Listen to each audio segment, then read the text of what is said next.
Bourbonbarkeep Lounge. We got a house call Wednesday. Welcome back. If you're new here, my name's Curtis, and hopefully I could say welcome back to you next time. What we do here is we have just a blind battle. We sit in the lounge, we have these blank vials, pour them, score them, and send you on your way. Hopefully a little wiser. Sometimes it's not the case, but this week I have a good feeling about it. We're gonna go ahead and just dive into Glass A. You know what to do when it comes to the like and subscribe. Some of you still don't, so it's down below. Just big subscribe button. Can't miss it.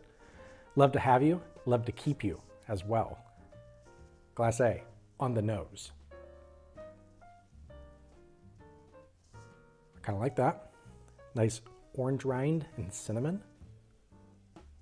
Kind of reminds me, like me being kind of a cocktail guy. You know, you like take the orange peel and in front of a match and you go like that. Kind of like that. I like it. A lot of caramel and vanilla. Kind of like one of those, you know, those like cow tails.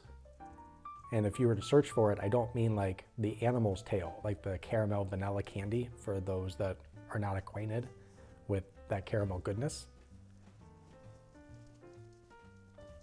Maybe some like peanut shavings. So not like the richness of the nut itself. I understand that some of these tasting notes that you hear on WhiskeyTube sound weird until you actually smell a peanut and then you smell the shaving or shell. It's different. I don't know what to tell you outside of do it.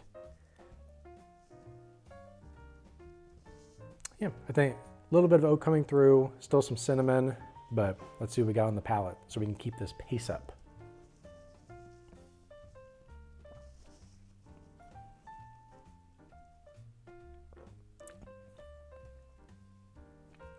Not bad, a little thin. Peanut shavings, like a salt, is coming through right off the bat, and then kind of tapers off into still kind of that caramel, maybe like a pecan. Definitely a lot of nuts in my mouth right now, and it's okay. Don't prefer a ton of nuts in my mouth, but in this case, it's just a handful, I guess. Some still vanilla. Yeah, I mean, that nose just kind of translates straight through, maybe with the addition of the pecan pie, if you will. Not bad, little thin. Some cinnamon on the finish, like there was some heat. I don't know if that was proof or not. It feels too thin for it to be like just the proof. So maybe just kind of that cinnamon spice. I like it. Let's see if Sip 2 has a little more for us. Sip 2 is great. There's not a ton of layers to it, but the layers that I taste, I enjoy. Still kind of like maybe like a butterscotch caramel area, nice oak in there. Not heavily present, just it's just there, definitely in the back.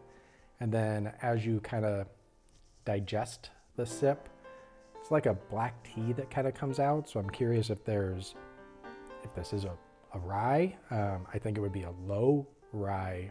I think that's allowed, or just some rye spice in there. But this seems more bourbony. Yeah, it's good. Doesn't blow me away. If you told me this was under 40 with today's bourbon market, I would be a little more intrigued. I hope it is. It wouldn't be the first wrong guess that's been on here. We got Glass B. That's what I'm doing on the side. Kind of have to zoom in so you don't see all the cement unfinished basement, but here we are. So we got Glass B here. Let's see what we got on the nose. Okay. Much richer, maybe more like a brown sugar rather than kind of that caramel, so maybe a step up. Let's give it a couple more swirls. I just feel like she's hiding something in here. She was hiding red apples. Maybe like just the red delicious. Oh, you know what those are? You know, the dried apple chips, but this one, the cinnamon coated, yeah, that's the nose though. Yeah, you just pop that bag open, stuff your face in there, red apples and cinnamon. And brown sugar, because I did say that, didn't I? I like it. Some tobacco kind of adding to maybe like the depth of the nose. I'm here for it. Let's see what we got on the palate, because that should count more, right? Yeah.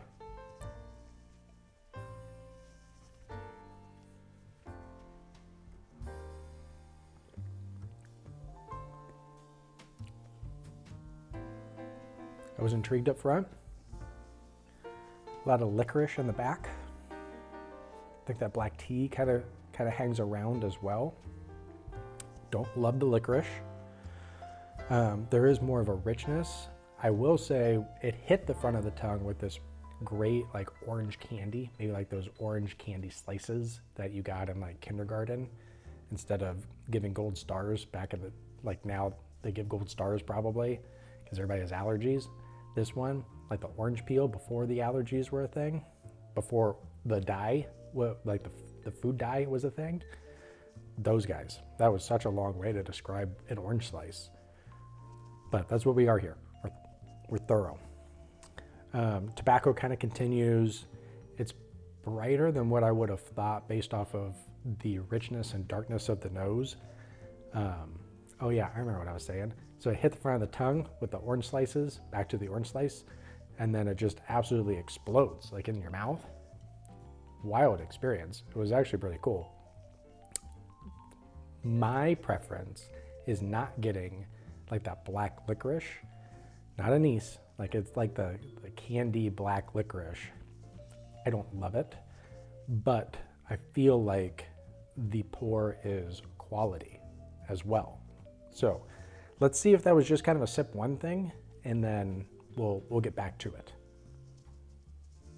Sip two, pretty different, not really in a bad way. The orange candy slice that I won't describe again, kind of came down in the aggressiveness, if you will. This one, more subdued, but still kind of like this tobacco, leather, nutmeg, but still you have the sweetness of the brown sugar, maybe like that pecan pie. Was that glass A or glass B? I don't know, but the pecan pie is here, and I like pecan pie. The licorice on the finish is tamed down a bit, maybe because I knew what I was looking for, and I could kind of like sidestep it like Keanu from The Matrix, just less cool. Overall, like that licorice clove, you could talk me into it, but not my preference. This is gonna be a tough one too, because glass A I felt like was just a little more simplified, if you will. This one has layers, and I guess if you're just hanging out with the boys on a Saturday, you may gravitate towards glass A a little more than B, which you can kind of sit with. But overall, neither are too intense, I would say. So where we go from here? Thank you for asking.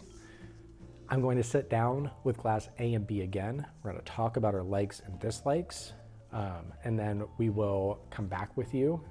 Maybe both will make a guest appearance again, and then we will score them in front of their faces, and maybe someone get their feelings hurt. You know, we'll just kind of see how it goes, but ultimately we're gonna have a winner. And that's a guarantee on this channel from that one episode on. That's a guarantee, because we did have a tie. So go look that one up. We'll be back. We're back. We have some scoring to do. I have a feeling this one's gonna be pretty tight. If you look down in the description or just on the screen, because I'll flash them up, we have a bourbonbarkeep scoring system. We assign a number, and then that tells you if it's good or not. And then we actually have a bang for the buck as well. So depending on what some of these prices are, do we feel like we're getting our money's worth? Would we pay more? It can go a few different ways. Kind of goes both ways sometimes. And then if we have a allocated situation, usually Weller because that's what you all want to see. That makes life difficult for me and probably more pleasurable for you. So you're welcome. Class A, there wasn't a ton that came out. There was not a ton of development. Is that a bad thing? No. Whoa. Would I get tired of it? Maybe. Not because I wouldn't like it, just there's just not a lot to it as well. But if you told me that was like a daily drinker and price allowed it and availability allowed it, okay, I could see always having that on the bar, if you will. I feel like it would stand up in a lot of cocktails. And I drank it neat and I found it, I would say pleasurable. Yeah. So in that case, we'll go 66. Just wasn't a lot to it. Mid pleasurable. Yeah, mid to late, depending on how optimistic you are. Class B, on the other hand, I enjoyed. I think kind of the things that I didn't like about it when it came to the licorice, maybe I got used to, maybe it subsided.